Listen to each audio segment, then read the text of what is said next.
Баршаңызға қайырлы күн достар. Бүгін біз сіздермен бірге бәріміз жақсы көріп жейтін пирожкиді бірге дайындайтын боламыз. Дәл осы рецептпен жасайтын болсаңыз, пирожкилеріңіз міндетті түрде бір жасағаннан ақ осындай көтеріліп, үлпілдек болып, жұмсақ болып шығады. Видеоны міндетті түрде соңына дейін қараңыздар. Ең алдымен мен картобымыздың қабығын ашып, осылай турап суға қайнатып алатын боламын және пиязымызды қуырып алатын боламын. Сосын жаңағы қайнаған картоптың суының 400 миллиграмын осылай табаққа құйып суытып алдым. Үстінен бір шай қасық дрожжа ашытқы, жаңағы тұз салдым бір шай қасықта. Сосын бір жұмыртқаны салып, жақсылап араластыратын боламыз. Және мен 60 миллиграмм кәдімгі растительное масло өсімдік майыны құйып жібердім. Енді барлығыны бірге жақсылап бір келкі болғанша араластыратын боламыз. Яғни ашытқымыз жақсылап еруі қажет. Енді үстінен ұнымызды салып, жақсылап араластырып, қамырымызды илеп аламыз. Ұнымыздың осылай жартысын салып, ең алдымен араластырып, тағы да қалған барлығын салып, жұмсақ қамырымды илеп алдым. Қамырымыз осындай қолға жабысар-жабыспас жұмсақ болып үйленуі қажет. Енді көтерілгенше бетін жауып, жылы жерге қойып қоятын боламыз. Яғни оған дейін біз ішіндегі салмасыны дайындап аламыз.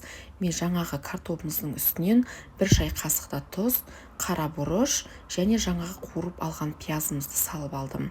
Достар, пиязымызды осылай қызыл түске кіргенше қуырыңыздар, ешқандай күйіп кетпейді. Картобымызға өзінің әдемі дәміні сіңіретін болады. Міне осылай барлығы бір келкі болып езілгенше салмасыны дайындап қойдым. Қамырымыз осылай көтерілген соң мен бір рет басып қойдым бағана. Енді қамырымызды табағымыздан алып, бірнеше бөліктерге бөліп шығатын боламыз. Ең алдымен мен қамырымызды ұзындау етіп, екі бөлікке бөліп алдым. Және екі бөлікке бөлген соң, тағы да бірнеше бөліктерге бөліп алыңыздар. Ол өздеріңізге байланысты. Егер пирожки ірілеу болсын десеңіздер, онда үлкендеу етіп, ал майдалау болған қаласаңыздар, онда майда етіп, кесіп, бөліп шықсаңыздар болады. Енді кесіп болған соң қамырларымызды доп-домалақ етіп, осылай жасап шығамыз. Қамырларымыздың барлығын жасап болған соң, кәдімгі қолымызбен жайып шығатын боламыз. Оқтаумен жайсаңыздар да болады, бірақ менің қамырым ешқандай майды да, ұнды да қажет еткен жоқ. Ешқандай қолға да жабыспай осылай әдемі болып шықты.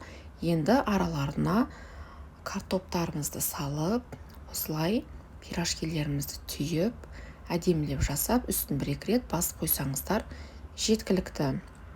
Пирожкилеріміздің барлығын осылай түйіп шығамыз және 10 минуттай қойып қоятын боламыз.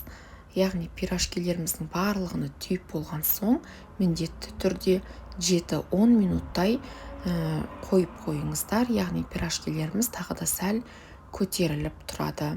Сосын біз оға дейін майларымызды жақсылап қыздырып аламын. Достар, майымыз қызған соң міндетті түрде газдың астына төмендеу етіп қойыңыздар. Яғни төменнен сәл жоғары көтеріп қойсаңыздар жеткілікті. Сонда пирожкилеріміздің арасы көтеріліп, таза пісіп, қамыр болмай, әдемі болып піседі. Сіздерге айта кетейін, пирожкилердің ең осылай үлпілдек, жаңағы базардағыдай жұмсақ болып шығуын қаласаңыздар, достар, міндетті түрде газдың асты, яғни төменнен сәл ғана көтеріп қойса жеткілікті. Көпшілік пирожкилердің қамырына әдемі илегенмен аралары піспей, жақсы шеті ғана қызарып қалады. Оның барлығы негізі газдың төмен жоғары екеніне байланысты екенін ұмытпаңыздар. Міне осылай қалған пирожкилерімізді де орташа оттан сәл төмендеу отта пісіріп алдым. Сонда пирожкилерім көтеріліп, доп-домалақ, үлпілдек болып шығатын болады. Нағыз пирожкидің сыры осында негізі. Міне біздің пирожкилеріміздің барлығын осылай дайындап алдым.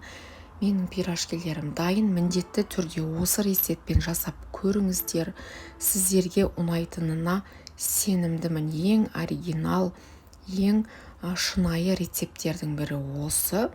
Достар, менің видеом сіздерге ұнаған болса, менің каналыма тіркеліп, видеоларыма лайк басып кетуді ұмытпаңыздар.